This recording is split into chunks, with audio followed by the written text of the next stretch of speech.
It's been a long week, right? Are you ready to wind down? Why not? It's time for the Wine Time Fridays podcast with Shelley and Phil. Neither are sommeliers, but both have a deep passion for life, each other, and of course, delicious wine. And now, here to talk about this week over a glass of wine is Shelley and Phil. It's wine time! Hello and welcome to another episode of Wine Time Fridays with Shelley and Phil and more guests. Today we have Jean Bookwalter with J. Bookwalter and Edward Holmes, as we affectionately call Fast Eddy, episode 196 on this Friday, Shelley, January 19th. Happy Friday! Happy Friday. It's wine time. Okay. Well, thank you all for not throwing things at me during that little introduction, especially my lovely fiance over there, Shelley Webb. Right now, we're doing a side-by-side, our very first two wines, our Chardonnays. And then we're going to make some introductions. We have the 2022 Readers Chardonnay, and we have the 2022 double plot Chardonnay. Thank you so much. And before we get into these, welcome, John. Welcome back, Edward. Thank you for being here. And actually, thank you for having us in your facility. We are sitting in the tasting room. What do you call this room here in the tasting room? The private library room. Like it. And we're actually another Wine Time Fridays first. We are drinking over a pool table. Who knew? So let's do a proper Wine Time Fridays toast to health, wealth, and abundance, gratitude, romance, And peace on earth. yes. Peace on earth. Peace on earth. Cheers. Cheers. Hashtag cheersing. I think I already got you.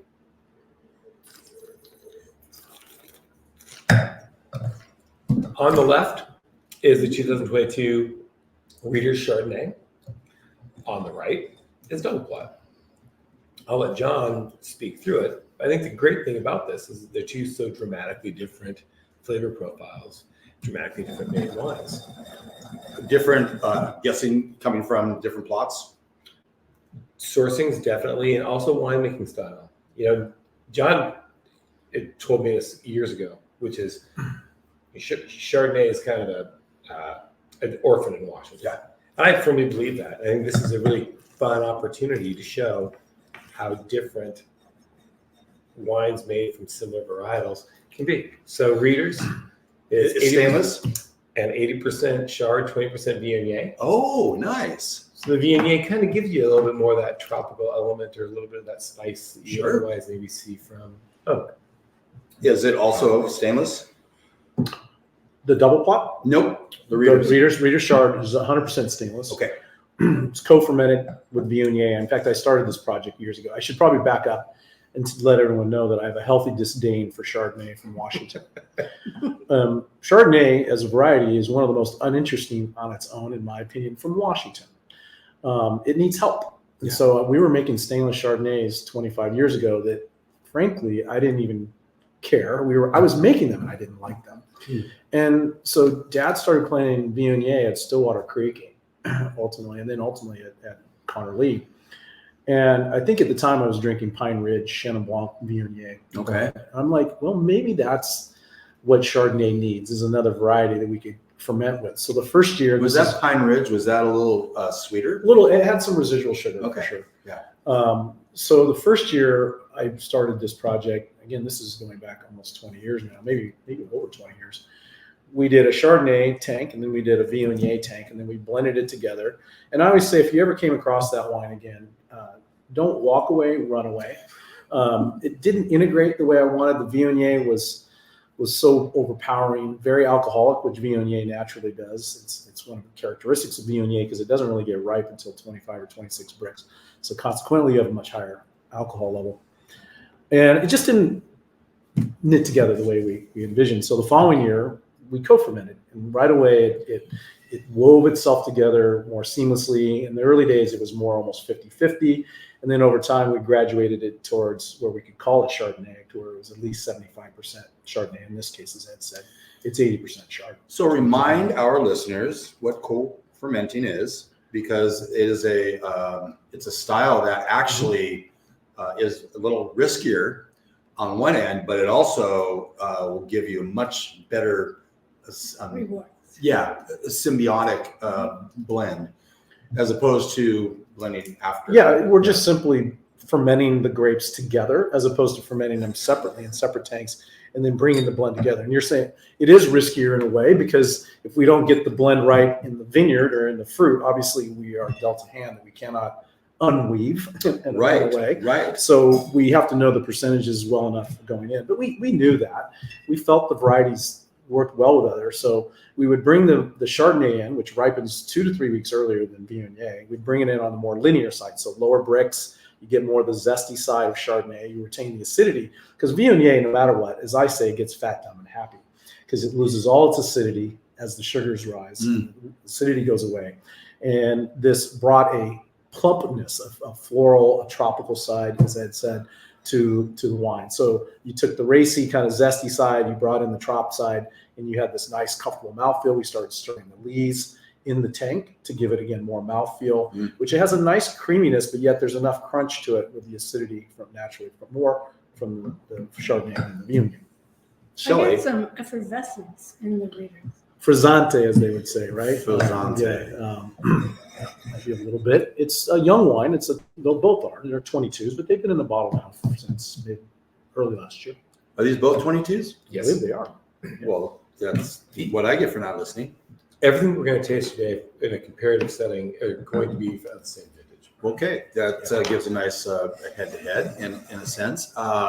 So this double plot we've had on before, as we've had the Readers, but this is this is one of my very favorites, and you can already tell just by the color that we've got some oak playing in this. A little bit of oak, but we widened the palette quite a bit because we play with concrete, stainless, large format French oak barrels. So we extend the palette by extending the vessels in which we ferment in. So the wine has a little more creaminess. Obviously, it has the elevation of the wood phenolics, a little bit of that coconut and vanillin that you look for, but not overwhelmingly, because overall, I think you'll see throughout all of our wines is there's a very delicate touch with wood. We're not hugely in favor of a lot of wood impression on the wine, because I think it's our job as winemakers to share the provenance and the pedigree of the vineyard, the place, and the soil and the vintage, really, more than anything. I mean, these are time capsules of the season. Yeah. So why mask it with so much oak? And I think you kind of probably just hit on it. A lot of people will mask it with so much oak because, frankly, they don't want to put the time and effort into honoring. I did in the early days. I mean, I made some really clumsy wines, I'd say 25, 26 years ago when I first started making wines. And I go back to there, they were pretty woody, as we would say. And we kind of just graduated and matured the style of wines that we've made, and really let the fruit sources sing, because we have such access to these older vineyards that my dad managed back 40 years ago. And the oak regimen changes by vintage on double plot.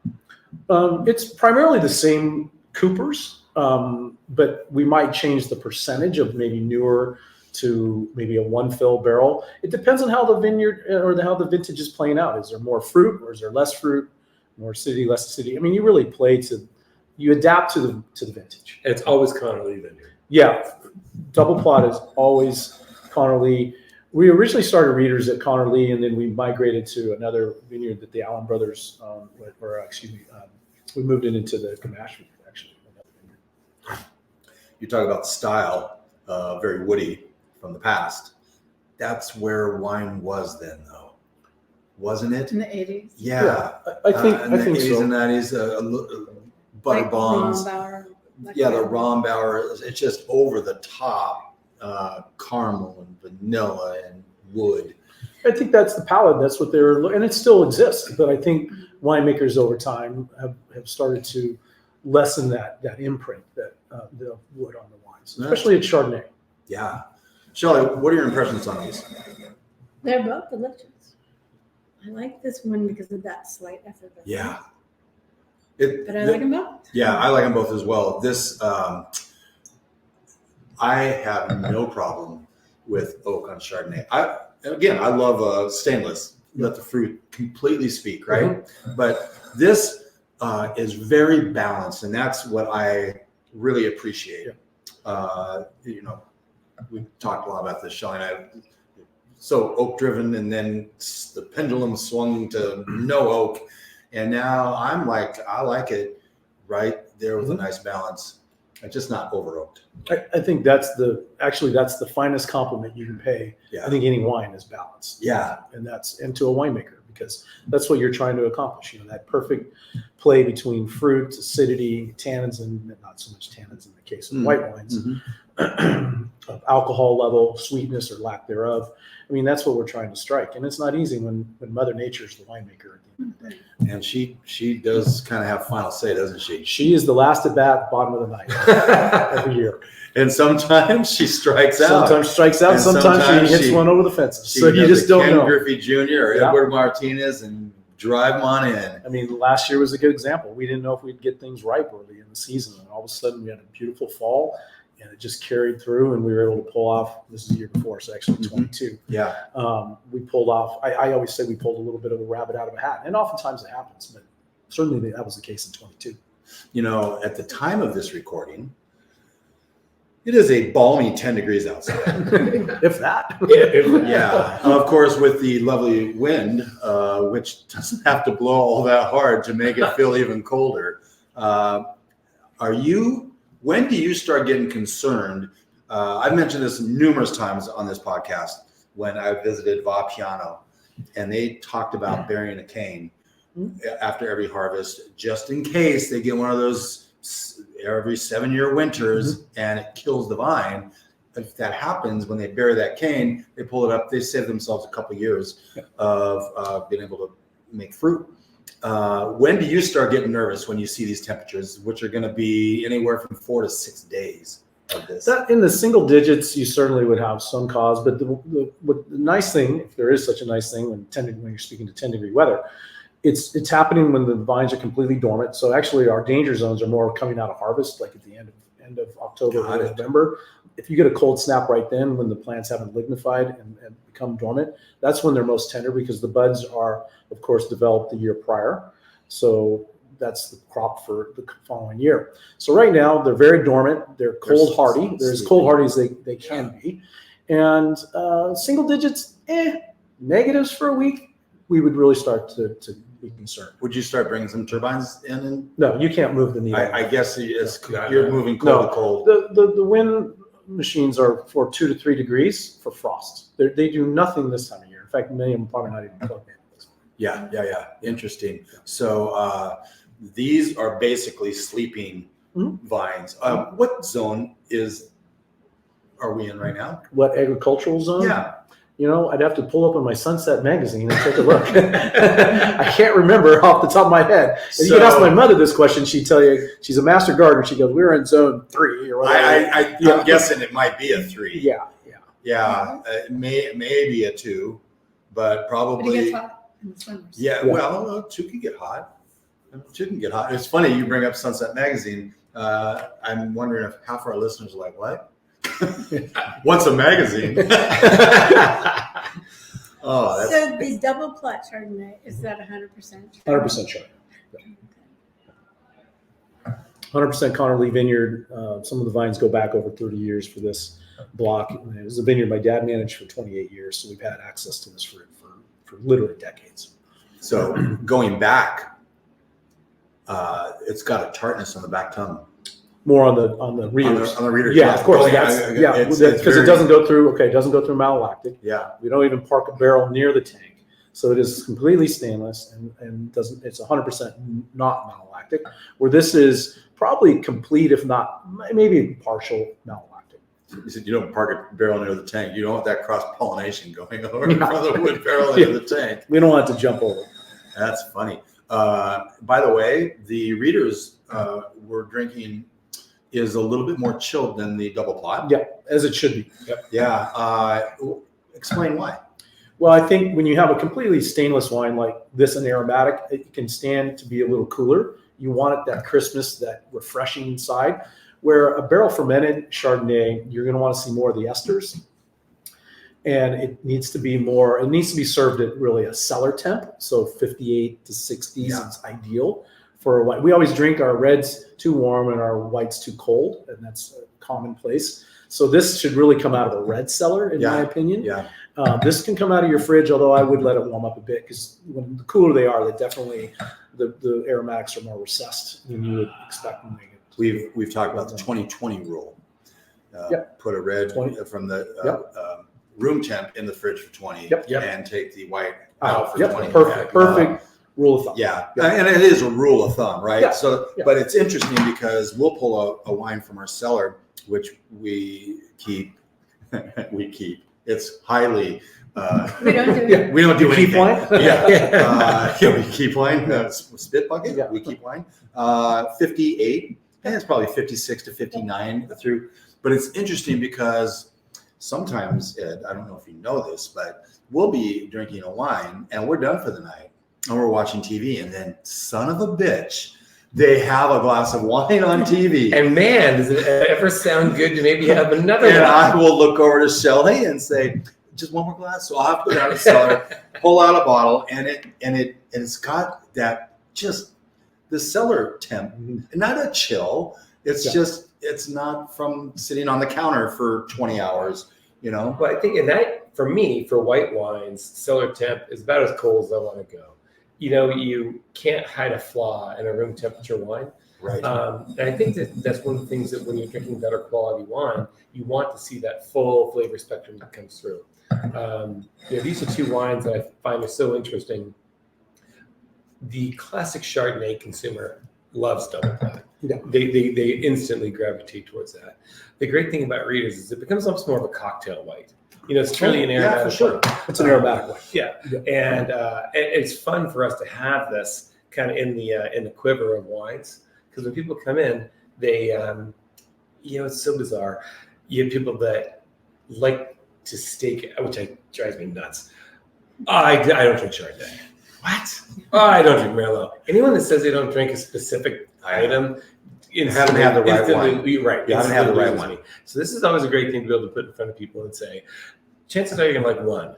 You might like them both, but you're to get, sadly, the chances of you walking out of here not liking one of these, slim to none. And for us, it's fun. It's as opposed to going, Chardonnay kind of sucks and watching the we're not going to bother. It's great to be able to say, here's two decidedly different approaches to a core varietal. It's exciting. Well, the genesis of double plot is actually, I was taking stainless and barrel fermented, and then hence double plot, and brought them together. That's how the name came about. Of course, it's literary, which is our entire theme of the winery. So now we've migrated even a little further with concrete and other vessels. I love that you're doing concrete. That's really fun. Yeah, we love what concrete does. I mean, it's for me, it's more textural addition to wines than it is anything else. So it's another tool in the tool chest. How long would you keep a wine in the concrete? You can keep it in for years if you wanted to, but in our case, for about 9 months. And years Fermented and aged in concrete. So you can start and finish. And just like it would continue to take on, I'm guessing, some lime and. It doesn't. They're fairly inert from a flavor profile. Okay. That being said, you put your nose into a concrete tank, and it has a distinct aroma. Yeah. Right. One of my favorite smells is stairwells in buildings that are cement. There's a just the urine and weed. That's Seattle. My apologies to everybody listening in Seattle, but it's true. There's a sweaty kind of profile to me that comes like putting your nose in a terracotta pot. Totally. Right? To me, there's a cement aroma. There is, especially when it's hydrated, when it's wet. And so, but it doesn't translate directly into the wine. To me, it's more of a textural component. It adds more mid-palate to a wine. You have talked a number of times already of the literary aspect of your brand. Yeah. Besides the obvious, your last name's Bookwalter. Yeah, it didn't take a genius to figure this one out. Is that really just the genesis? Why you like just took the name and ran with it? I was an avid reader, still am when I don't fall asleep right away when I start reading a book, of course. So it was one of my passions. Was reading, and it was at the time. This is 20 some odd years. Our first literary referenced wine was Chapter 1. And that was a 2002 Cabernet of our top end wines. We'll actually have a later iteration here, I think Chapter 11. And at the time, it was very popular to give wines proprietary names. Yeah. So I figured, well, heck, this is one of my passions. The last name Bookwalter, again, doesn't take a genius to figure this one out. We started with Chapter 1, and then actually it was really our clients that we didn't produce. Chapter 1 was 2002. We skipped 3, 4, and 5 vintages. And in the meantime, people were like, well, what's the matter? You got writer's block? Can't come up with Chapter 2? And I'm like, and the slow wheels turned and the smoke came out of the ears.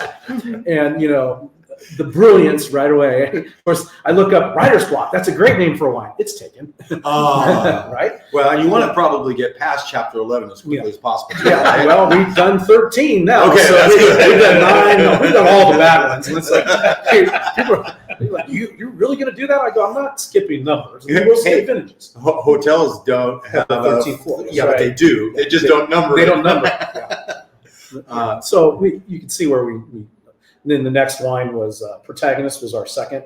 Conflict, the opposite of Protagonist, was our third. I think our table wine subplot was soon thereafter. And then we kept going down as long as we could trademark the name. And it had to make sense. The wine needed to connect to the name, and the name needed to connect to the wine. So it didn't just pull it out of my keister and say, this is a cool sounding name. But when you look at, there's real intention with every one of the names. Protagonist, it's Cabernet. It's our central hero and theme. It is for this winery. We produce more Cabernet than any other variety. Right. Conflict, Merlot. Suspense, Cab Franc. For me, Cab Franc is one of the most suspenseful varieties because it doesn't always ripen. You don't know if it's going to ripen. And But when it does. But when it does. It's so good. So double plot, as you heard earlier, 2 different forms of winemaking. Together. So, Shelley, I think right now would be a perfect time to talk about our Wine Time Fridays charity sips, a toast to good deeds. Yes, what? Would you like to say it or would you like me to? Because Go ahead. Okay, we have started choosing a charity to highlight once a month. And I wanted to do one on this episode. So we chose the Reading Foundation. Yeah.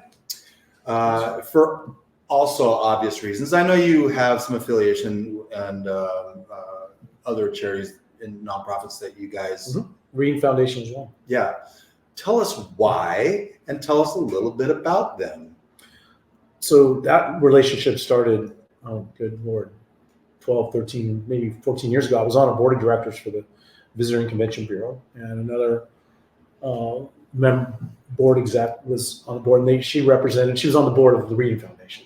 And we just started chatting about their annual event, and it was bouncing around from different location to different location.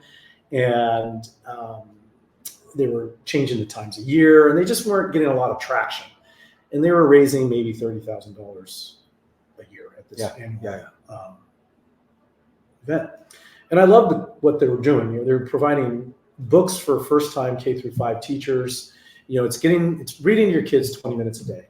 You want to talk about something that is magically powerful. Yeah. If parents knew, and many don't, and don't even have the opportunity to read to kids at a young age for 20 minutes a day is transformational, and all the data supports it. It is extraordinary what it can do for a young person. You mean having them learn remotely is what they pull in as osmosis, right?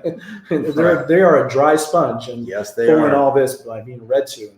And it is truly transformational. So I love everything they were doing.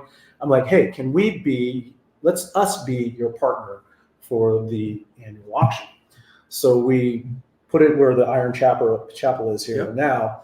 So the first one, we grew it a little bit. I think we might have grown it to $40,000 or $45,000. And it's become the go-to event now on this lawn. We put 350 people here for a sit-down dinner. Nice. We're raising over $300,000 a year now at this for the Reading Foundation. Yeah. There's other very worthy charities in this town that don't Absolutely. raise near as much. And we're really proud of the association and the relationship we've had with the Reading Foundation here. It literally is the event you want to go to. It's always the first Friday after Labor Day. Okay. So we've pegged the day. Weather It's on sort of balance back is to really in our school. favor. Yeah. Yeah, teachers are back in school, and it's become this have to attend event with all the folks in town.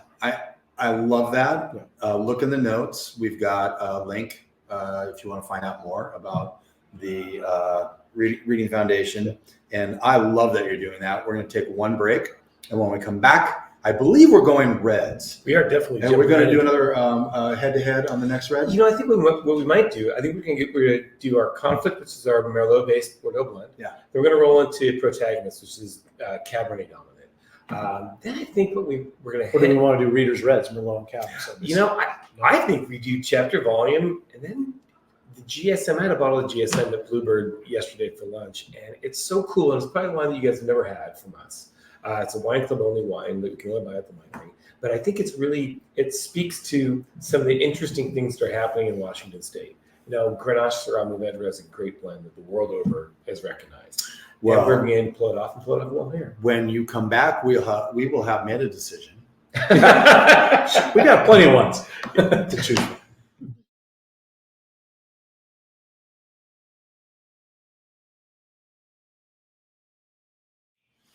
Hello and welcome back to Wine Time Fridays on January 12th, episode 196. In 4 weeks, we're going to have 200. Do you guys have any input on what we have not chosen a wine that we had Cristal on our episode 100 with Lindsay and Brian, my daughter and son-in-law.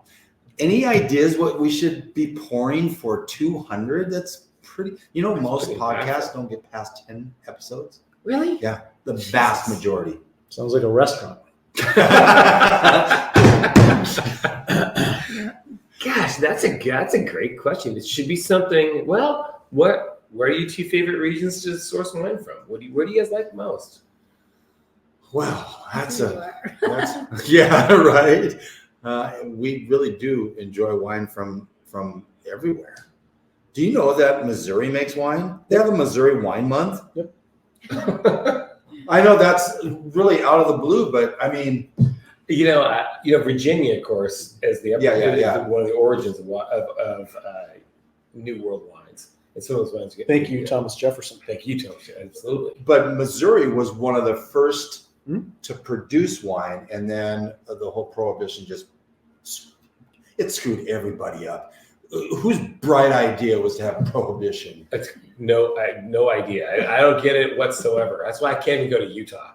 I can't even drive. This guy named Volstead, wasn't it? Yeah. Well, so Shelley and I do have a strategy because when we drive from Coeur d'Alene down to California, we usually go 15 through Utah, and We stay overnight. yeah, you So we do have to not. make sure We have wine. and the glasses. We have wine in the glasses. Trying to find wine in Salt Lake City or Logan or wherever we land.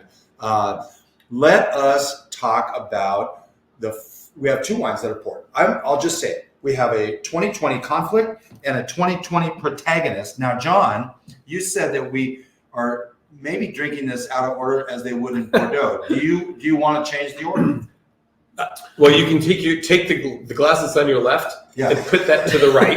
Yeah. And then the glass that was on your right, just move a little further to the left. Now you have left bank and right bank. Left bank of the Gironde River typically is Cabernet, right? So the right bank It was your is idea to Merlot. invite Ed on.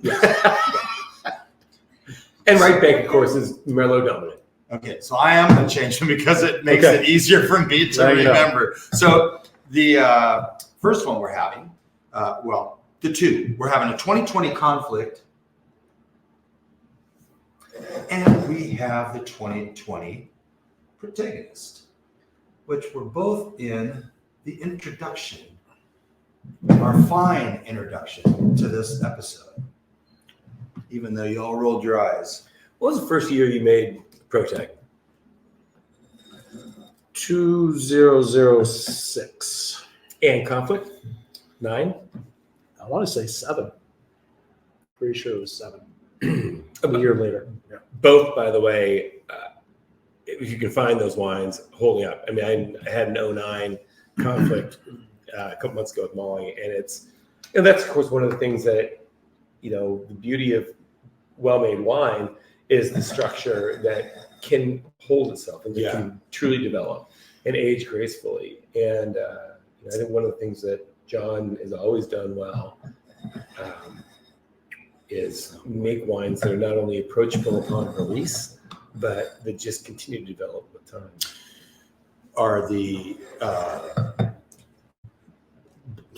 blends the same, or do they change? That's a great question. They always change. Okay. To a degree. We're trying to hold protagonist somewhere around 90% Cabernet, and then a little bit of, always gets a little touch of Syrah, like 2 or 3%.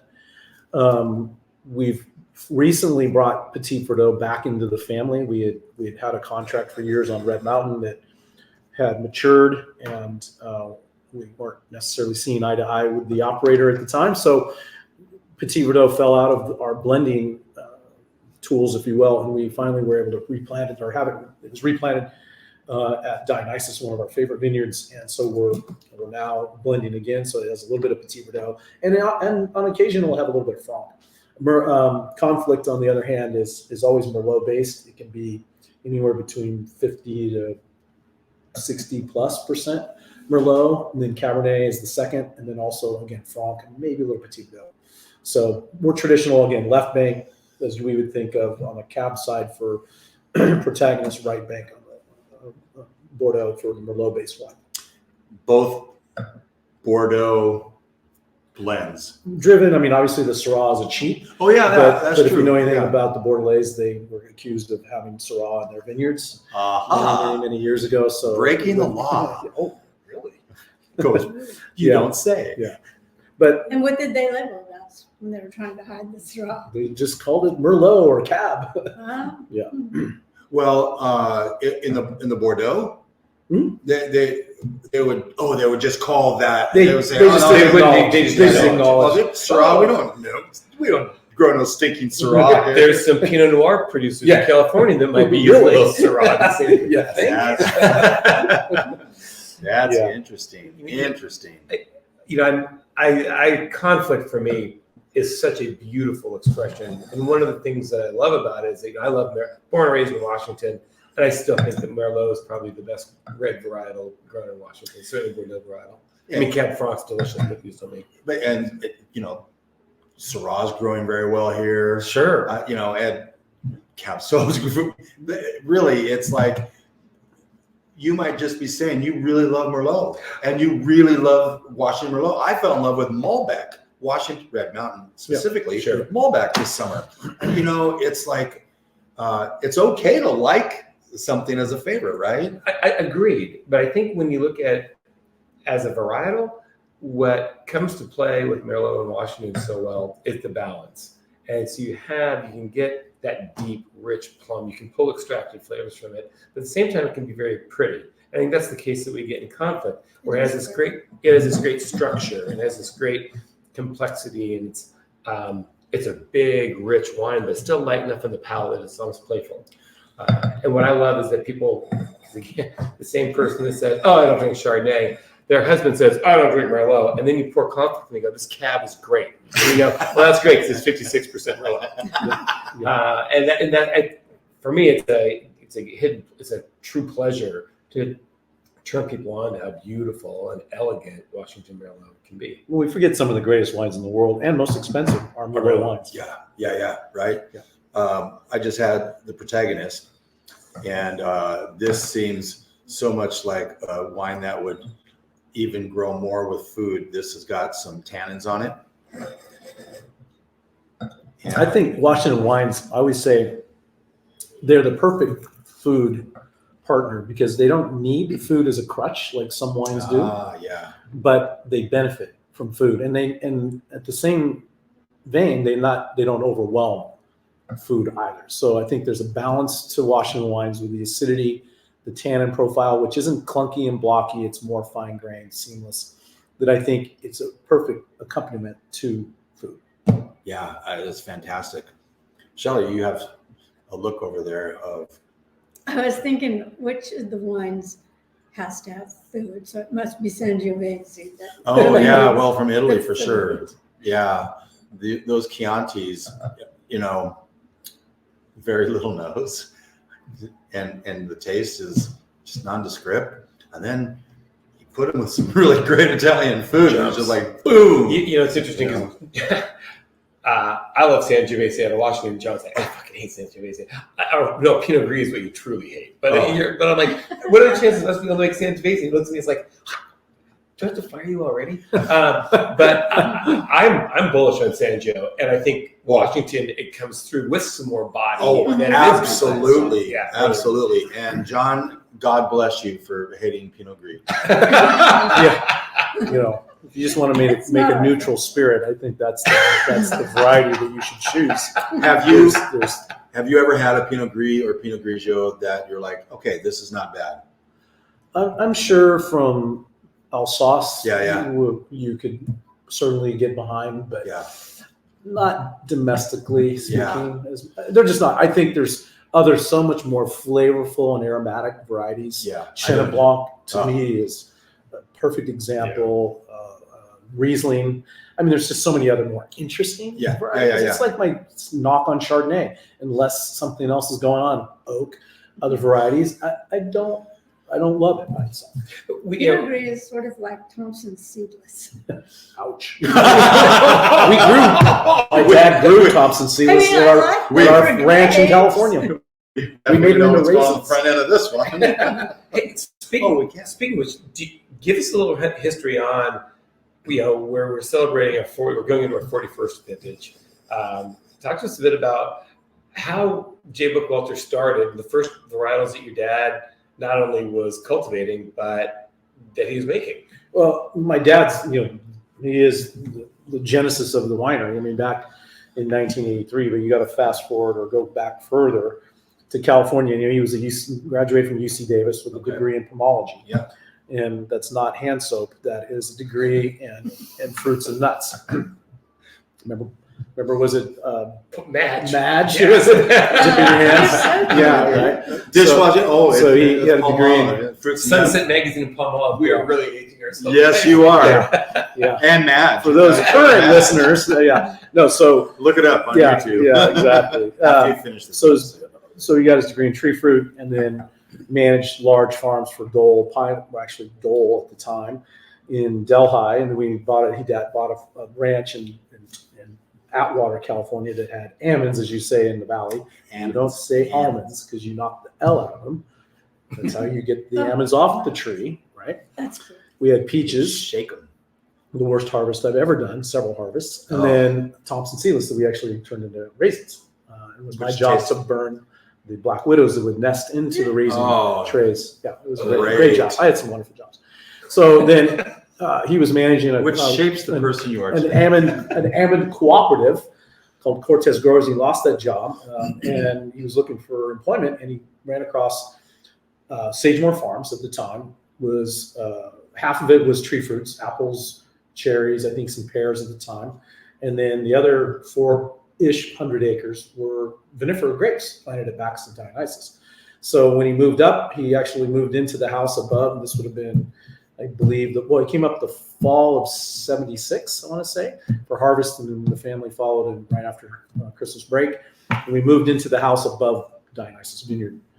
And so Dad managed those properties, and he gravitated towards the grapes. And so he was selling grapes to his friends, Gary Figgins at Eddy, Rick Small at Woodward Canyon, Bill Preston at Preston Winery was one of his biggest customers, St. Michel.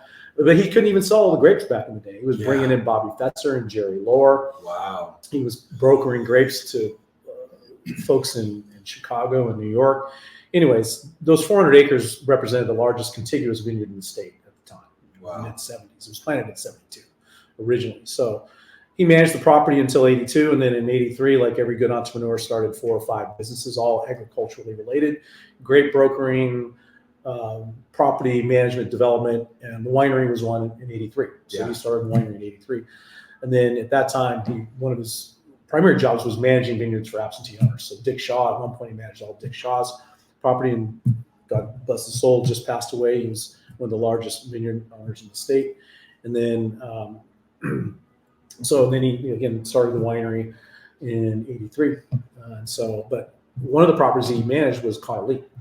And so Connor Lee, to this day, along with Dionysus, in fact, these two wines really represent those vineyards. Conflict is nearly, the majority of it is Connor Lee, and Protagonist is nearly a not quite 50-50 blend of the two vineyards. So these are vineyards that literally we have roamed and kicked the dirt clods in for 4 decades.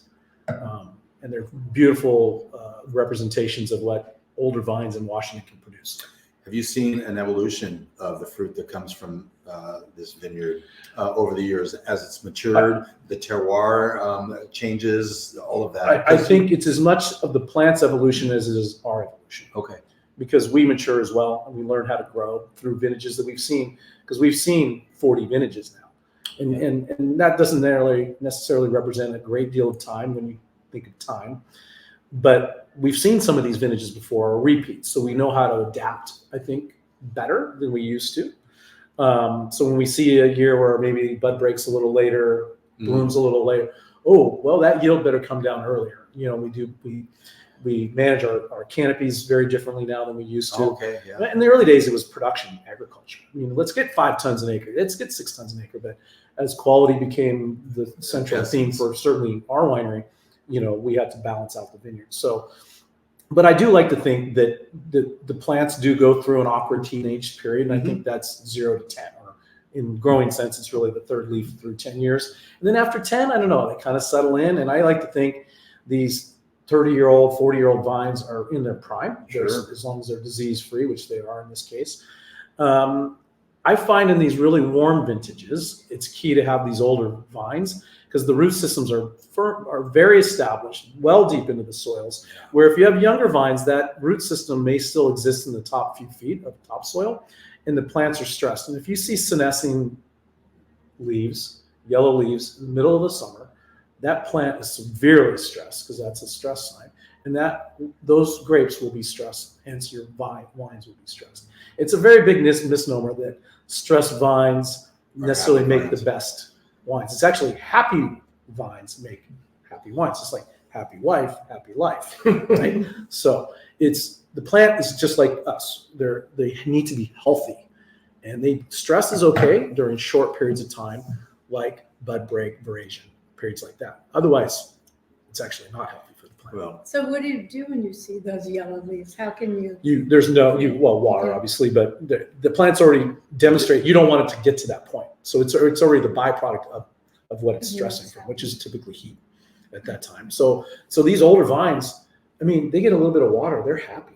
I mean, they're comfortable out there. Everybody's that year, 3 years ago, when we had 2 summers ago, when we were 118, the last 3 days of June, people go, "Oh my God, are the vines okay?" And I'm like, they look perfectly happy as long as they have some access to water. Yeah, and they're very well established. good canopy. Yeah, good canopy. And water. When we were in Paso, we found out some of those roots are 20 feet, 30 feet down. Oh, we have the same. Depending on where the caliche starts in our bedrock, which in our case, is basalt, of course, which we're one of 2 regions in the world that is on top of basalt. So depending on where that exists, those plants will run those on this property right here. In fact, you can see vines all the way at the bottom of this rock because the vines were up top. We cut into the hillside. There used to be vines right here.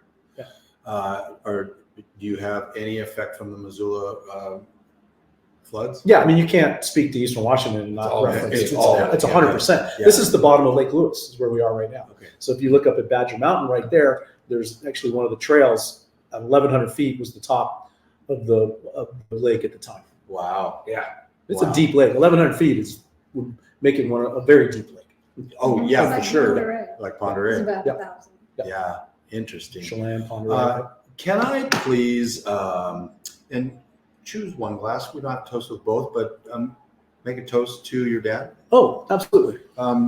for just having the the vision to put together. This is not an easy undertaking. Okay. Right. How to make a small fortune in wine business, start with a large one, right? Yeah. So to Jerry and Jean. Yeah, absolutely. Jerry passed away last fall. Yep. And so cheers. Cheers. Thank you. Thank you. Thank you, Shelley. Cheers.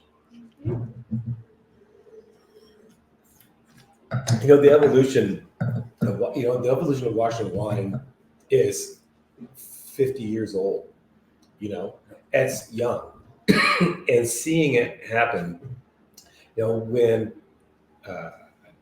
Jerry came to Sagemore, there was 700 acres under vine. Total in Washington? Yeah. I don't know. I don't know. It might have been close. Give or I don't know. take. Might have 700, 800. I don't know. Might have been. Yeah. We Under 1,000 anyway. I would think so. And now we're right around 70,000? 60. Yeah. So, that return in a very short period of time, it's super exciting. We're talking about these Bordeaux blends, right? Left bank, right bank. Those are growers that have been making wine for hundreds and hundreds of years. And here, our little old Washington state is on. And we use those references, just reference points, because we're certainly not trying to look like Bordelais wines, because they own that. And we want to look like For the best sure. of Washington. We just use it as a blending reference more than anything. Exactly. And it is going to be your interpretation of 100%. Of that blend, of that style, right? But you're going to have your own style, which is super important. How do these styles come out? I'm baiting you because I never get sick of hearing it. Because one of the things He's paid to say this, by the way. He's literally paid to say You need to renegotiate. Stylistically, there's a style of our wines, and you were active in seeking somebody, in particular, a woman, that really helped direct some focus. You guys, before you guys. Well, actually, you already were living in North Idaho at the time. But in the mid-'90s, Washington was beginning to take off. People were realizing that Washington was great. But let's be perfectly honest, there's a shit ton of really mediocre wine. Yeah. But everyone was excited about it, stoked about it. But what we needed to do is get away from this kind of homogenous, muddy red wine that everyone thought was great, because it was a great price point. And It's education, right? Well, and you also began to see people truly emerge with a style. You had Leonid, you had Woodward Canyon, you had a few, you can say Kiona, the original Red Mountain Winery. You have wineries that were beginning to really establish a marching order. But I think I know, that's why I'm here, one of the reasons why our wines really shine is that there's a style that John wasn't content with in the late 90s. And then in 2003, we actively sought to bring someone in to say, this is a pretty good path. And that was even earlier, actually. So, it had a lot to do with my lack of winemaking skills. And Dad, like you asked the question earlier and I didn't answer it. Dad's first wines, his first year in 83, were all white wines. And they were all sweet white wines because he was making wines with a gentleman named Bill Broche, who's widely known to put Chateau Saint Chapelle on the map. He was making these brilliant Alsatian style, little sweet white wines. They were fantastic. Dad met him. I met him. In fact, I was on the trip when Dad met him down in Idaho. And so Bill helped Dad kind of formulate his approach to making wines. And Dad wanted cash flow. So what did you need? You needed white wines that you could ferment in October and November, a bottle in January, and sell immediately. And not have to sit on it for I how should many have years? taken more of that as opposed to aging things for 10 years and then releasing them a year later, and here we are. But so he didn't make a red wine until his second year in '84. So, but it was all sweet white wines that we started with in the early days. When did you take over? So I came back and so I went to college and got a degree, and I have a bachelor's of science in marketing. And from Arizona State, which meant that I thought SAT meant you took it on a Saturday. And you did, Seemed like hungover. that. You didn't take it 3 times, by the way. You took it once and you thought 800 was fantastic. And then I didn't realize that 1600 was the possibility. I'm like, well, I guess I'm going to go to a state school somewhere, but I liked our summers and I wanted 9 months of summer. Well, where do you get that? In Phoenix. So anyways, they had a heartbeat entrance exam. And that's how they let people in. And a mirror so is usually involved. Here.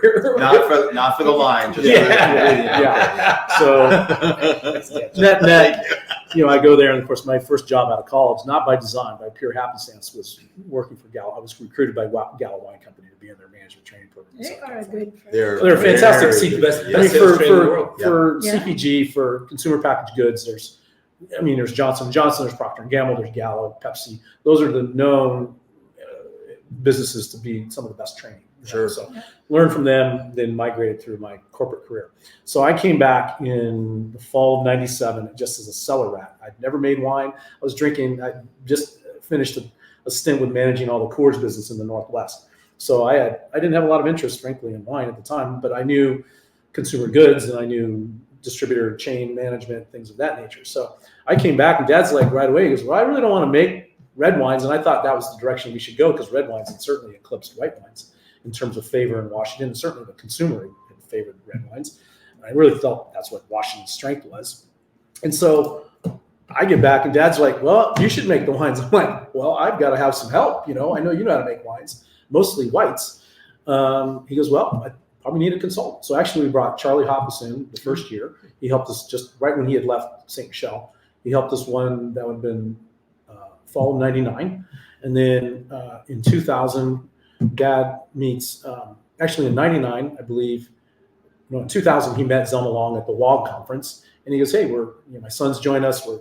We're interested in improving our winemaking and styles and so forth. And she goes, well, I'd love to she's on retiring from corporate, and I'm gonna begin my consulting career. Yeah, for sure. And she's one of the matriarchs of the California wine industry. You can't write the history of California unless you speak volumes of Zelma Long, who was Robert Mondavi's first head enologist and then head winemaker at Simi in the 70s during their kind of Horatio Alger days of rags to riches for Cabernet in those days.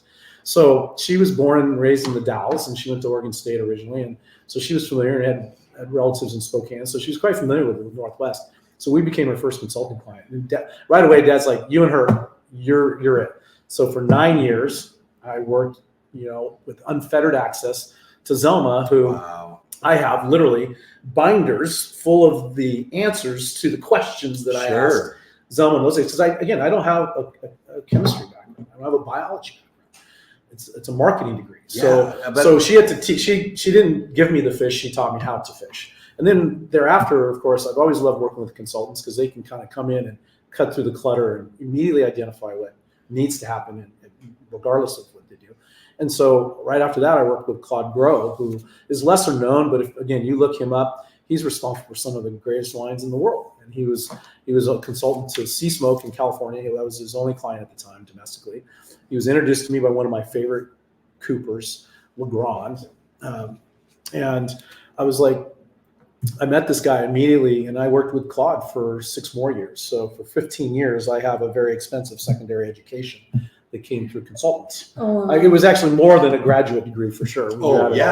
But these people are what helped myself form the styles of wines that we produce today. Zelma gave us an unbelievable. We would not be in business without really both, particularly Zelma, because she was truly incredible to work with. How different are you running this winery? I mean, it's almost like apples and oranges in a sense, because it's generational for sure. But it sounds like the transition wasn't it was pretty stark, or it was, but we battled it for years. Dad came from production agriculture. Mm-hmm. His job was always to milk the most out of every last ton or get as much and bring it to the bottom line, which is still a sensible approach in this business.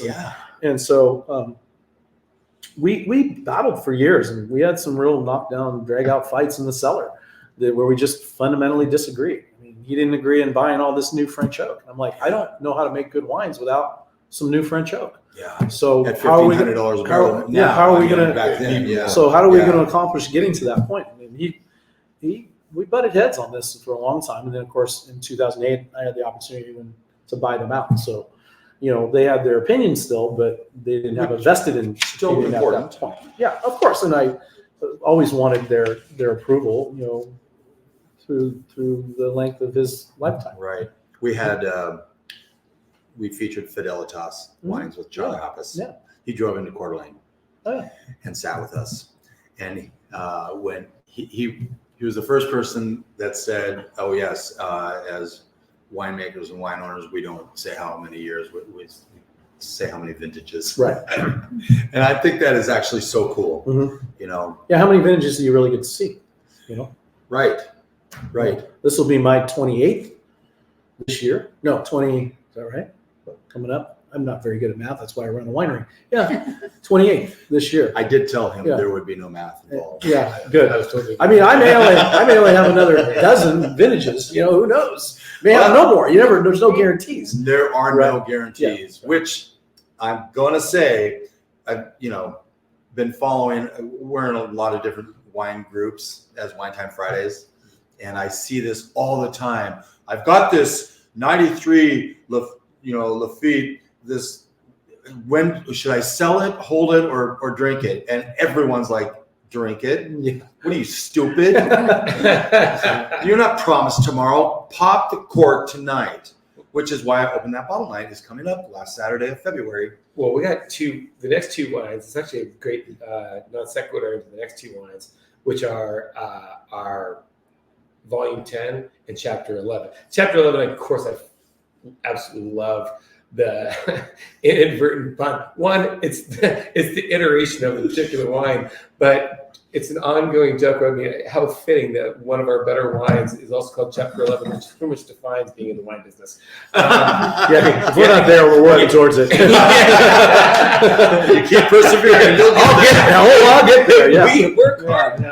We Never- really just get so there. true of words been spoken. Yeah. But these are two wines that really talk about representing the genesis and the DNA of Bookwalter Wines. This is one's Dionysus Vineyard, one's Carly Vineyard. Nice. Both being Cabernet dominant. One 100% Cab, and the second being 90. Yeah, 90. But these are the wines that if John goes somewhere, here's the best thing. We have a very robust sales department at Jean Bookwalter. We doubled it in the last year from one person to two. I was actually a half. Yeah, but one of the people's name is actually on the bottle, so you can imagine who people want to talk to. So John, I got to pick John. It certainly doesn't say Edward Holmes. No, never. So, but the cool thing is that when John goes somewhere, these are the wines that when I reach out and say, if John's going to show up, these are two wines that you have to have because they're really endemic to kind of the zenith of where we're going with our wines. And if it's from these wines that then Protag and Conflict are really the top of the bell curve. Yeah. And then our Readers tier is our everyday. I love the fact that, I call Readers. Well, as you get older, you wear Readers every day. I'm like, those aren't Readers, man. Those are just glasses. Yeah. You wear them all the time. Yeah. I was going to say there's a little Striking. Well, but did you see the B in there? I do. So that's Very what struck me. I go, that's a B. Yeah, They it's have a to go B. with it. So actually we're going to take a a J. break while Edward pours. Excellent. And when we come back, we're going to start getting down to the end.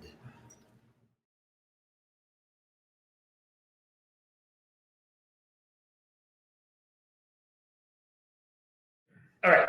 Welcome back to Wine Time Fridays. Okay, we have in our glasses right now, we've got a 2020 Volume 10 and a 2020 Chapter 11. Here is the Volume 10 for those watching on YouTube. Boom. And here is the Chapter 11. And I can't wait to hear more about these wines. But more importantly, taste these wines. What do you think tasting wise? Start with 10? We put it in the left glass, right? Yeah. So we'll go left to right. Left glass right? Yeah. Left You glass. could argue for, I think Chapter might be a little more elegant because to me it's a more New World style of Cabernet. And there's more rusticity to the volume. But that being said, I think they're both in the same family well enough to where we're experts here. We'll figure it out. So, what blend are these? So volume 10 is 100% Dionysus Vineyard, D17, the block. And occasionally I might have 1 or 2% Petit Verdot. I believe this one's 100% Cab. The chapter 11 is roughly 90% Cabernet, a little bit, again, of Syrah, a little bit of Merlot, and I believe we've snuck in possibly even a little Malbec and Cab Franc. I always say a little bit because we grow all those varieties at Connor Lee, but so it tends to be 90% and then small amounts of these others. So hence why it's maybe a little more modern style of Cabernet, and this one's more traditional, the volume is. And so, as I said earlier, chapter 1 was our first literary vintage in 2002. We have skipped many years because Connor Lee's a cooler site. It sits at 1,100 foot elevation. There are years where it doesn't physiologically ripen to the degree that we feel that it deserves to be in this level. This tier these are $120 bottles of wine. For me, there needs to be a great deal of value there's value at every price point. Sure. But there's value at $200 depending on what you're looking at. But it needs to really deliver on that brand promise that it's going to be that good. So we do skip years. We don't skip numbers. So there'll always be sequentially numbered. So there has been a 1 through 11 at this point. 12's in the bottle, getting ready to be released.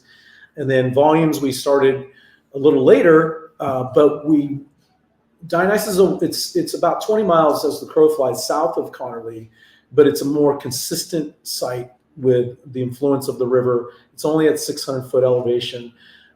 It's a little warmer site, so it tends to mature to the level we're looking for each year. So we've not skipped too many. Yeah, you have a nice drainage of air coming off the hillside. It's a little bit more rocky. No, there's just some gravel undertones or underneath the sandy, loamy soil. Connor's a sand pit, as we say. There's 3 types of sand there. There's sand, more sand, and lots of effing sand.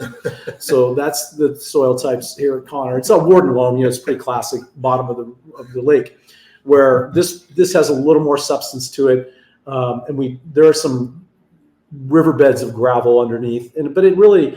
The difference, the river has a huge influence on this. Oh, I'll bet. Yeah, well, it's so close and it's 600 close. feet. Yeah. And so I had a question at the forefront of my little feeble mind. You said the volume series is always from Dionysus. Always, 100%. Chapter Yep, it's always from Connor Lee. Yep. We don't vary off of that. So if this wine, let's say chapter, Connor doesn't get there that year, we're not going to make wine this year, and we've made those calls. They're difficult calls to make because we want to do it year over year, of course. Sure. So what do you do with that? Yeah, it would fall down a tier. It may end up in protagonist. If it doesn't make protagonist, it would be readers. Okay. And then beyond that, it's I didn't know if maybe you had just was sold. It's cool. Yeah. So one of the cool things about, trust me, having tiers at a winery is a curse and a blessing. Yeah. The curse is that you disseminate your message to your namesake. Yeah. The blessing is if we don't make a chapter or a volume, that reader's wine is going to be killer. Pretty damn really good. really good. Yeah. To your point, though, I mean that there is a blessing and a curse, but ultimately you are telling your following that, look, we are not going to budge off of our value. Well, a brand is a contract. I mean, this to me, the label, the name is a contract, and so you try not to breach that handshake, that contract that you have with someone.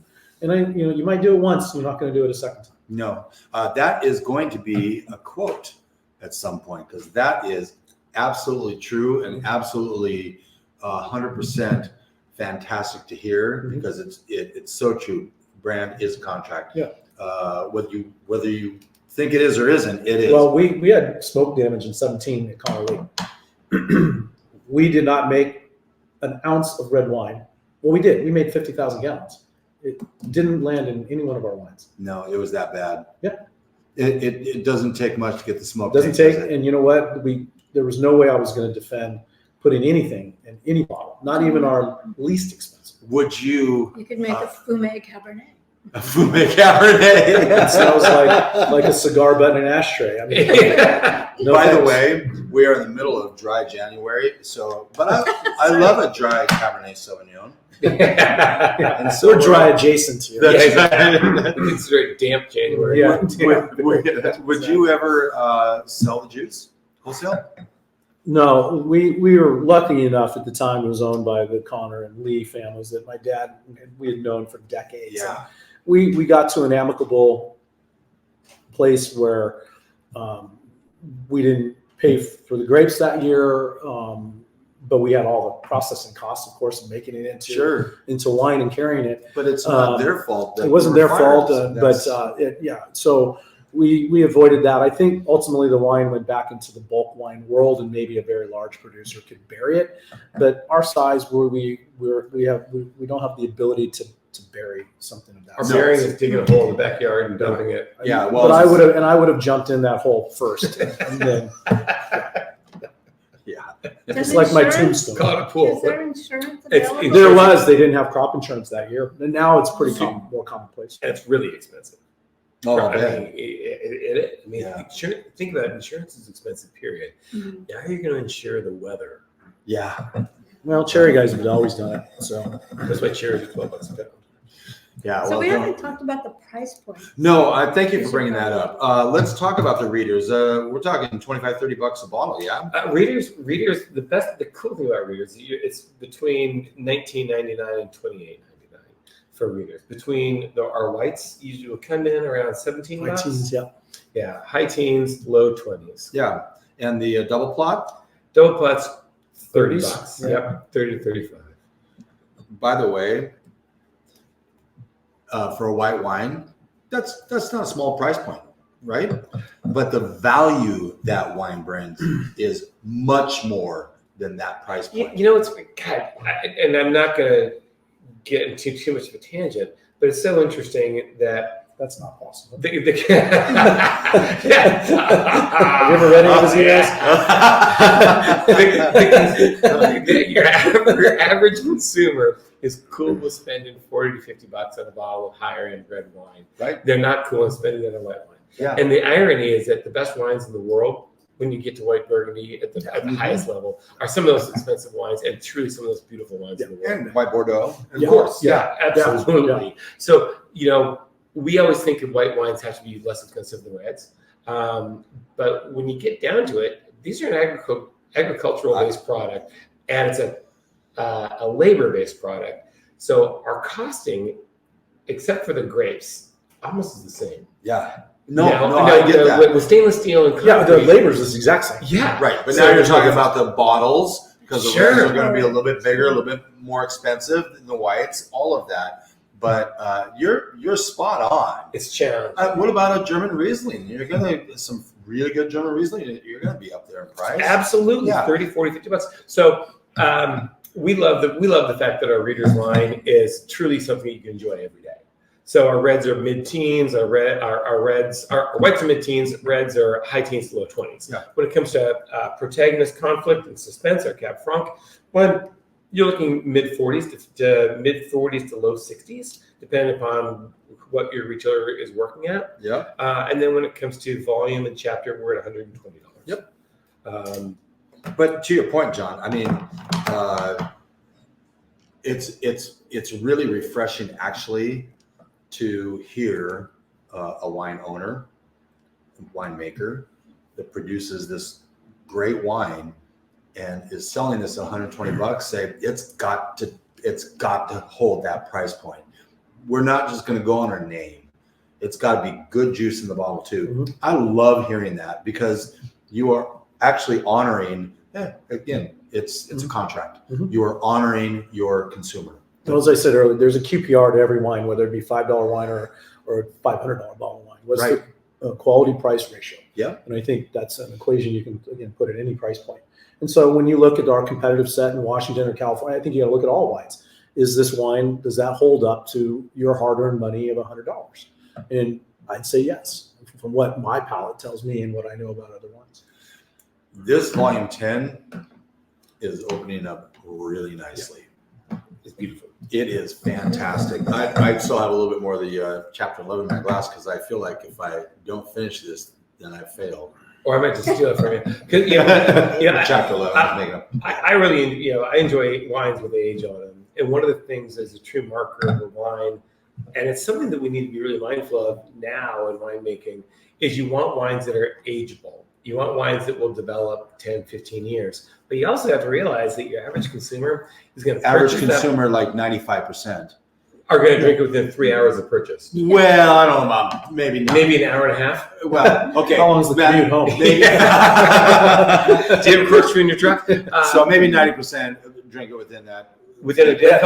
That's a couple okay. days. Yeah, but I think the 95, 98 will drink it probably within a week, Absolutely. a month, something like that. So you have they're to have- immediate. And so the thing is that you need to have wines that are immediately accessible, but will age elegantly. And It's that's not easy to do. No, it's not easy. Yeah, how to do you do that? How do you guarantee that they're going to be drinkable now and can? Well, we spoke to it earlier. It's about balance in wine. There has to be enough fruit concentration, tannin, acidity, alcohol to balance out the wine. The building blocks of the wine have to be there in order to carry it the length. Because if it's missing one of those, it could have all the tannins in the world. And you think, oh, it's a big wine, but if the fruit concentration is there, it's not going to age well. It's picking at Yeah. peak of ripeness. It's phenolic compounds, which is it's managing and understanding what you get from your fruit. Pyrazines, which is that green bell pepper, that vegetal notes that people say, oh, that's I worked with a wonderful winemaker who's a badass, and he told a bunch of Northern California winemakers, the green bell pepper and pyrazines that you think are indicative of California cab isn't a trait, it's a flaw. And but it's true. If you have a wine that's vegetal and green, and you go, oh, that's a trait of young cab. No, it's not. That's unripe cab. And what I have come to learn, because I never understood that, it's like, look, in some varietals, that's a positive component, Cab Franc, sure, right? Yeah. But not in Cab Sauv. But when you're honoring the grape and honoring the how it's supposed to come out, that's when it's wrong.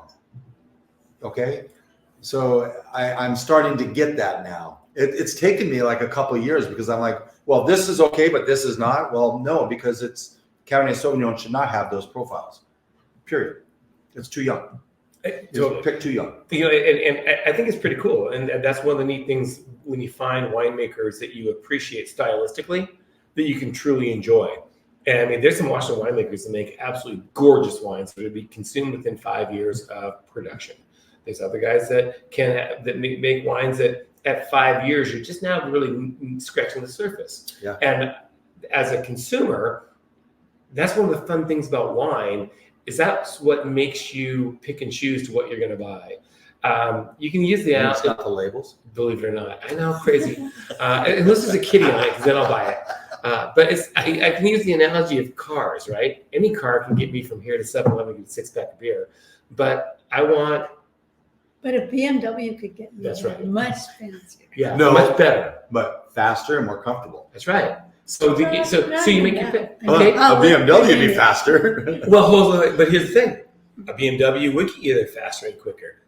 A Mercedes gets you there a little more comfortable. Rolls Royce even more comfortable yet. I can take a Bronco. Yeah, I can take a Bronco and go over the curb if I want, which might be kind of fun. So you pick and choose what you want for what you want to spend. Yeah. And the key with wine is understanding.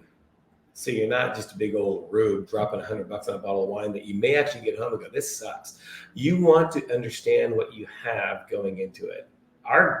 If you don't have quality to price ratio, you're doing a disservice. Oh, 100%. 100%. John, if I bring up the word tension to you, because you've used structure a lot today, tension, what does that mean to you? In a wine? Yeah. Well, I think tension is actually a word we use a lot. Yeah. I use it more in white wines Okay. because I think when a wine has reasonable to good acidity, I think there's a tension, there's a lift to it. I think it's elevated in a way, and so maybe a little bit of a grip. But for me, it's more acidity related. I like tension and or crunch, as we often will say too, in white wines. So to me, tension, intensity, it's the tip of the arrow in a way. Seems like a good word for a literary wine, That's right? You got some tension, you have conflict, Mhm. some suspense, you have a protagonist. But today we have our CDA Gourmet Wine Word of the Week is tension. And I will read what I have written down, but I wanted to, because when we had Liz Keyser on, she used tension probably 4 or 5 times. She did. Yeah, and it's interesting to hear you say you use that word a lot as well. Got written down, refers to a desirable and dynamic quality found in well-crafted wines, often associated with the interplay of various elements such as acidity, tannins, fruit concentration, and structure. I'm still trying to kind of wrap my head around that word as it falls in with wine. The structure, starting to get there. Wine is a very complex thing when you really get down to it. The variables are unbelievable. You've got the vineyard, you've got the weather, you've got the soil. What's that? The grape. The grape. You've got, oh my gosh, if you're putting it in a barrel, you've got, how are you toasting it? They toast it at different levels. Where is the oak coming from? Now the bottle. It's amazing, the variables. And you are coming out with a glass of wine year after year that's going to hold on to the integrity of what it was designed to be from the very beginning.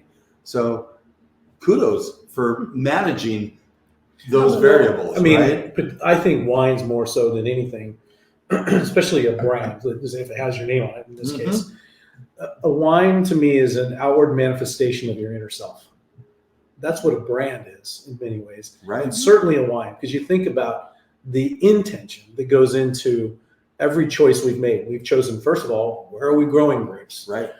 What site have we chosen? What cultivar, clone have we chosen? What variety have we chosen? When we harvest, how we grow it, the yields, all the way through. You think about the decision tree we have from A to Z, even in barrels you mentioned. You know how many choices there are with barrels? I did not know. They're innumerable. I know. To mentioning just where the force sourced, the grain width, the size of the barrel, the thickness of the barrel. Well, how about the toast of the barrel? The but where the tree grew. Yeah, 100%. I mean, there's more there. Northern oak, northern facing oak, sun facing oak has more tannins than shaded oak. Isn't that It something? is remarkable. And how old? I mean, how long was it? Or how were the staves cut? Where were they aged? In what environment? I mean, it's innumerable the decisions we have to get to this bottle of wine that Mother Nature has so much to do with, and then we choose packaging and what style of bottle you do and what your labels say on it. Yeah. I mean, there's just so many intentional choices that go into a bottle of wine. I will say, if anyone ever has an opportunity to get here in Richland, visit this winery. The tasting room is gorgeous. And by the way, you will learn more about wine and winemaking in the tasting room. Yeah. All inspired and produced by John. Yeah. Yeah. And so that's pretty That I've amazing. stolen from everywhere else. Well, of course. No, there was a distillery in Toronto. It was probably the best self-guided tour I'd ever been on. And their aroma wheel that we have here, and just the mash that they chose. And to me, it was like educational. And because I wasn't interacting with anybody, I was like, I learned more just by walking through. And I wanted that same experience here, that if for some reason somebody doesn't talk to you, God forbid, Well, that you could actually go, wow, the life cycle of vine. Where are we? We're in January. What's going on? Nothing, or very little. It's dormant, right? So, yeah. Shelley was on the drive over here talking about one of our clients. We're going to start doing some quotes. Okay, Shelley, would you do the one quote about the leftovers? Yeah, I have to look it up. Oh, It basically was, my mom served us leftovers for 35 years. The original dish has never been found. I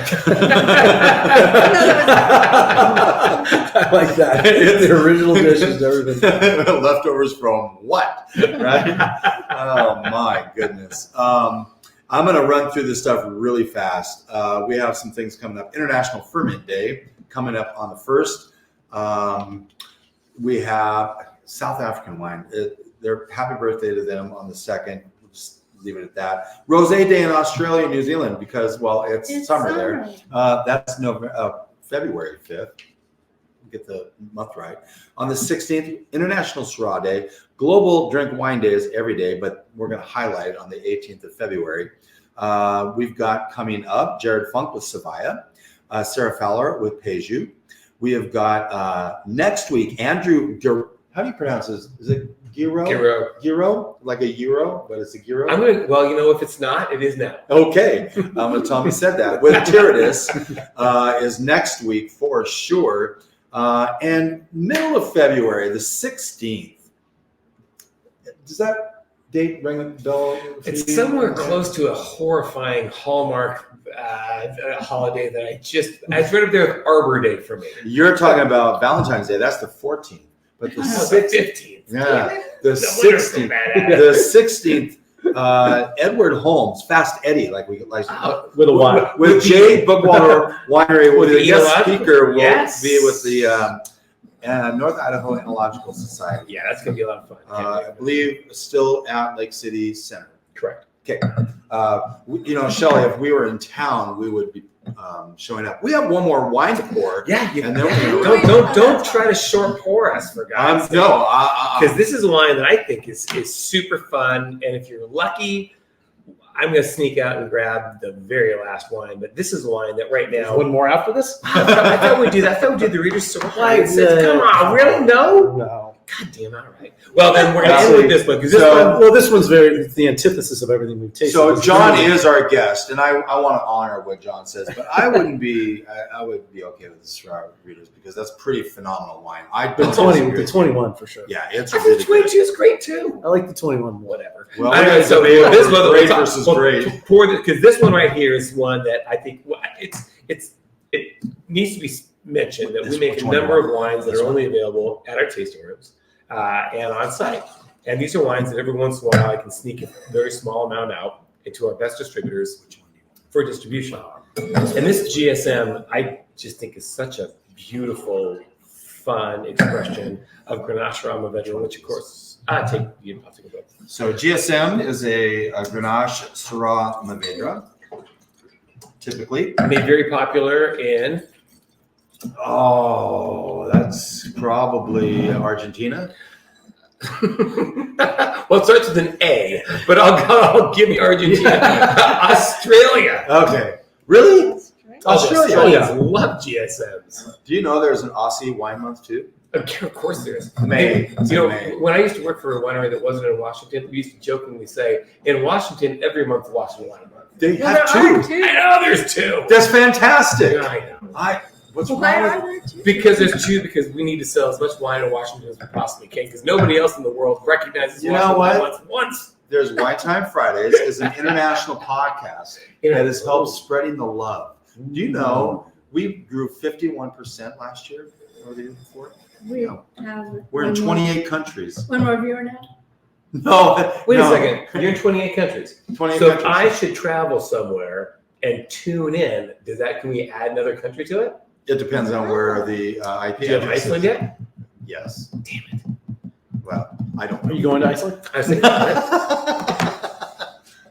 It's a new market we're going into, apparently. Because that's where the expense report's going to be generated from. Yeah. So.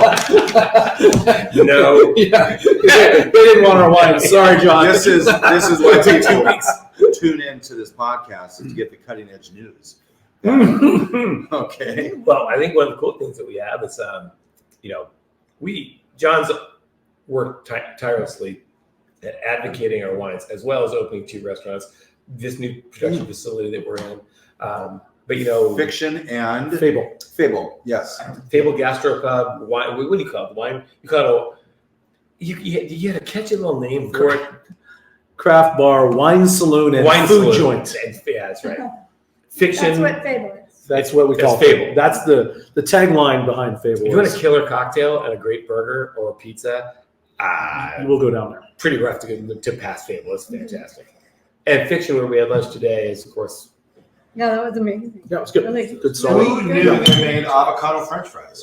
So we had an avocado tree in our Avocado yard. fries. I wish I'm I knew sorry. that. There's no better. French in Avocado there. That was fries. awesome. Did it produce? Oh, yeah. Oh, how We had fantastic. pomegranates and avocado. Yeah, she's not a big fan of avocados we get up here, only because she's kind of spoiled from just you have to pay for them. It's like $3 for one of these little ones. What's the price point on this GSM? 50? Yeah, 50, 55, 50-ish, 50, 55. You know, it's challenging because it's very seldom that you'll see it outside of this particular market. But you know, we're fortunate. We have a great distributor that builds our brand throughout the Northwest, and so we try to do is offer them wines that we find are interesting that select customers will like. I love the label on this. Yeah, I'll show you that label in a minute. But look at that label. 2021 GSM. Isn't that fun? Where's what vineyards is it sourced from, John? This one would be the 21. Then it'd be Winebeau. The Syrah? Yeah, and then a little, and the Mourvèdre and the Grenache. Actually, this is vast majority Winebeau, but some Connor is probably Syrah as well in there. Yep. Yeah, I'll go grab the Syrah because that Winebeau vineyard, and again, this is one of those things that I just Could be on the Easter egg. I'll just go for that. I'm just going to grab it, but it's such a, you know, if you know where Mattawa is, just south of Vantage, and the valley runs west to east, so it's protected from northerly winds, so the wind has to come in from the west or cyclone through, and it's south-facing. It bakes in the sun. The fruit that we get from there, that we source from there, is so deep and so extracted and so dark that we actually soften our Syrah with Malbec. So it's 80-20. Syrah, Malbec, all from Winebeau Vineyard. I'm going to go grab a bottle of it because this is a What are wine. the percentages on this? Oh yeah, the Oh. GSM. I'm going to let John It talk about probably it. is right on the label there, and I can't quite see it from here. And Put glasses on. Here, maybe. Readers. Yep. So it is 39 Grenache, 37 Mourvèdre, 24 Syrah. All right. So GMS, not GS. right. Yeah, GMS. John, while Ed's getting that Syrah, despite what you Just- clearly, he obeys all the direction that Who I owns provide. the place? The bank does. I'm pretty sure if I stop sending money, they might own it. Right, that one's 14.5% alcohol. 'Cause Oh yeah, we haven't any talked of any those. about the alcohols on this. Well, that's a good thing. Well, I mean, Yeah, the we Washington know wines tend to be Washington. a little hot, but I think that I'm seeing them come off a little bit as of late. But I might be wrong. They're not Is that a comment? Is that a question? Is Yeah. that a comment? Is that a question or a statement? It sounds like a Tom Likas comment. It could be both. I don't know if we're coming off, and I think alcohol is a non-conversation. It shouldn't be part of the conversation because if the wine's balanced, alcohol is not an issue. And I've had brilliant 16.5%. That don't They don't taste at all alcohol. The Yeah. problem is when it stands out like a sore thumb. Right. To me, then that leads it to lack of concentration, lack of acidity is the best elixir. The best counterweight to alcohol is acidity.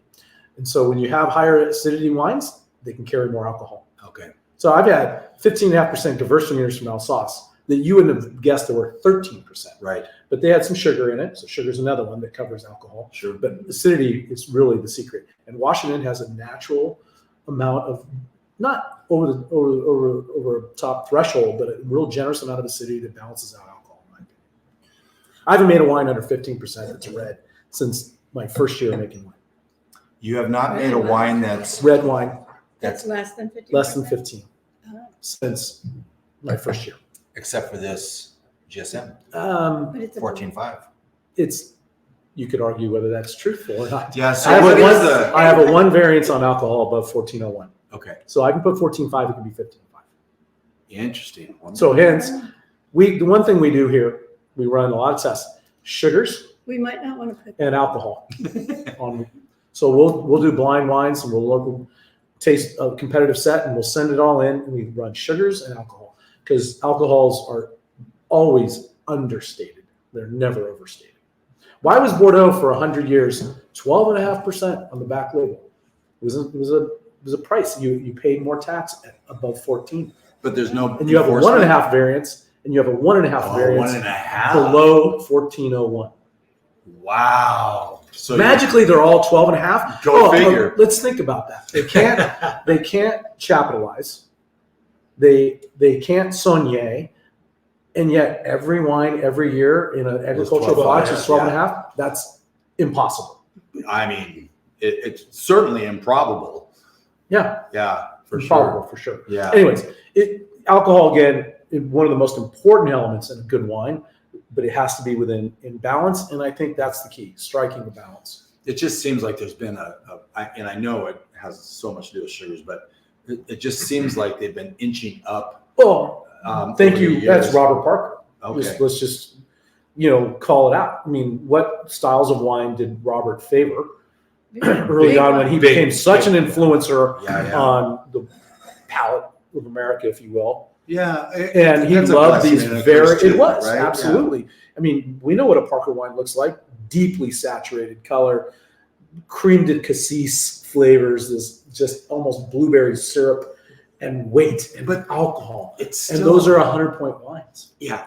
And yet that's that's one not person's opinion. Yeah. Period. Truly. But it's he, one person's he opinion. shaped the way wines were made. Fantastic. Okay, let's move forward. I like right? the styles he was pushing. I didn't mind those styles. I think it got a little out of hand when you look at some of these 17.5% wines now.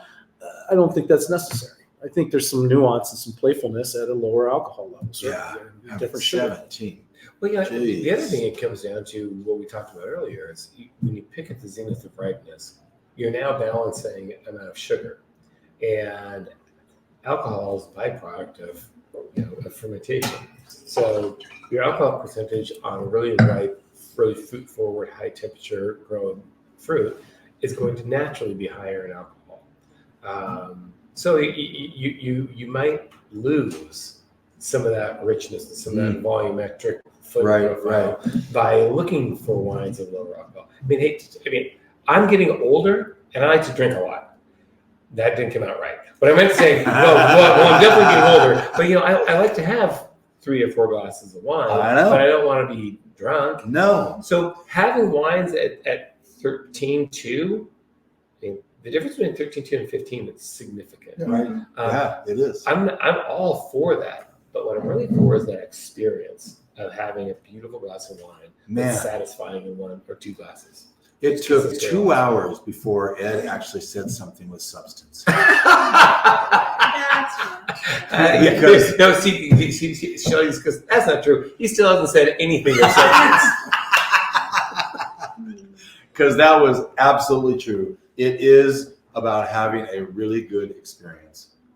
All right, this is our last pour. 2022 Readers Syrah. We started with the Readers. We're ending with the Readers. That's correct. So this is 100% Weinbow Vineyard. It's 80% Syrah, 20% Malbec. I think what you get out of this, I used to say about our 2021, there's an area in Walla Walla that's famous for Syrah, and the wines are guttural and rich and funky and super cool and super awesome and expensive. And our 21 Readers Syrah had so many of that same kind of almost feral elements of it that if we would have put that particular sub-AVA of Walla Walla, we could have sold it for 3 times as much. But it's not. It's from the Luke Slope. It's from Weinbow Vineyard. And I just think it is such if you want a big, chewy, very kind of funky, cool wine. This has got a little smoky aspect to it. This is fan. We opened a Readers Syrah, I don't know, maybe about a month ago, and I'm like, this is damn good. And that was the 21 most likely. Because Yeah. 22 is just coming out. Yeah, and it was damn good, and just again, the QPR. It's Right. all about that, the QPR, because we are bound and determined to find the best wines for the least cost. That is your QPR, right? And it's hard. It's hard to do, but we're on a quest. We're on a quest to find it. Is that your excuse? She doesn't speak often, but when she does. So John. All right, EF Hutton. Yes, right. Dating, once again, dating ourselves, Marge. Marge, you're soaking in it. So Yeah, we're soaking in it already. yeah. So this is the question I want to ask when Ed was out grabbing the Syrah. Extracted wine can have a positive connotation and a negative one. Mhm. I think the negative is the overly extracted, right? Mhm. Is that talk just briefly as we kind of round this thing out? Extracted wine. What does that mean to you, and how do you kind of play with that a little bit? Because you've used extracted a couple times today, but not in a bad way. Well, it's our job as winemakers to extract the full potential of every grape. Okay, so in extraction takes place during fermentation, but they're really two different things at the same point. Fermentation is just the conversion of sugars to alcohol. Extraction is how much are you getting the flavors out of the skin. So you're feathering that out, if you will. So you don't want to over extract, because then you're going to get some of the harsh, maybe even bitterness out of the skins. You never want anything out of the seeds, of course. So our goal is to get, again, the full potential of every variety we bring in. And actually, we run everything through an X-ray. So we know the full potential of every grape that lands on our dock during harvest. And we know that there's an apex to this. And then there's a point of diminishing returns. We know the color actually returns, can resaturate back into the skins at some point. But then tannins will continue to build. So you're looking for this perfect cross, if you will, of the wine getting as much color and flavor potential as you can before the tannins begin to just continue. Okay, going. So we look for that perfect apex, and that's what extraction is all about. Is managing the extraction. You do it with temperature, and of course, when alcohol is present, you can extract more. So you have to be careful as the wine continues to ferment. The more alcohol is present, the more you're going to extract. So there's a fine line between over extraction and I've under extracted wines, and I've just so you don't. I've done it, and I've shot myself afterwards. Like, damn it, there was more to that wine that I out of those grapes that I should have. Do you apologize to the grapes? I apologize to the bank at that point. No, but that's your job during harvest, is to make these in-course calls about what you think that we know the potential now. I mean, through more modern winemaking, but it is a fine line. Fine line of too much and too little. You want to get as close as you can to the full potential of the grape. Do you guys make a rosé? We do. Yeah. Is it a Readers? It is. It's in the Readers line Good, now. It used to be Scarlet Hex Flame, which was a cool little wine we were making, but it made sense to migrate into the Readers line. And what's the grape that you use for that? We're Malbec right now, but I'm rethinking that. Malbec's very tough to make into a rosé because it's such an inky variety to begin with. I would prefer like Cab Franc that naturally has some more floral or green, even a green note to it. Grenache makes it great. Even Sangio, Rob Griffin, my neighbor over here, makes a great Sangio rosé. So it's not. I think we've made a very good rosé out of Malbec, but it's actually very difficult to do because we can get too much. Depending on your press level, you can get too much color. We don't like. We like a very light salmony color. The trend right now is light. Yeah, no, we want it to be very light, very salmony color, and so you're battling the variety right out of the gate. So we're rethinking what variety we may base our rosé out of, but that's a decision I don't have to make until the fall. Well, thank you so much. I think that this episode might be pushing the longest episode. I think we should divide it. Oh, you might have to part one and part two. This will be Wine Time Fridays debate. There's a lot of education. There's so much. Yeah. Some wines we enjoyed this week. Thank God it's not very many. Coulter's Creek Viognier, Tinto, Negro, Malbec, and a 5-star Cellars Stellar Red Blend. Thank you both so much. This is fantastic. Ed, I give you a bad time. Most of it's deserved and justified. Warranted. But thank you for hooking us up for this. And John, thank you for participating. I know that this went a little long and you had to move some things, so I really appreciate that. Jay Bookwalter, you can find it a lot of places in Coeur d'Alene and other places around the world, hopefully these days, and Iceland is around the corner. I was going to say, with a little bit of knowledge, wine becomes a lot less overwhelming, and gosh, did we give you a fire hose of knowledge today. Thank you for joining us. See you next week with Tyrannus.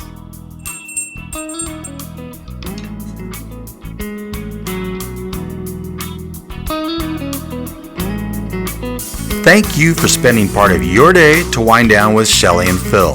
Remember, you can listen to any episode of the Wine Time Fridays podcast by visiting winetimefridays.com or wherever you get your podcasts.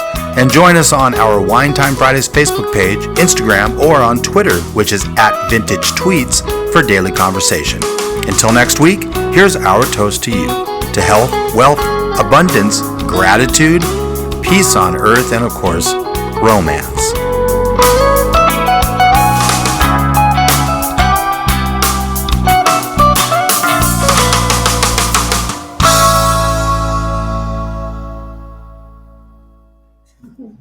That's a wrap. That's a wrap. Thank you.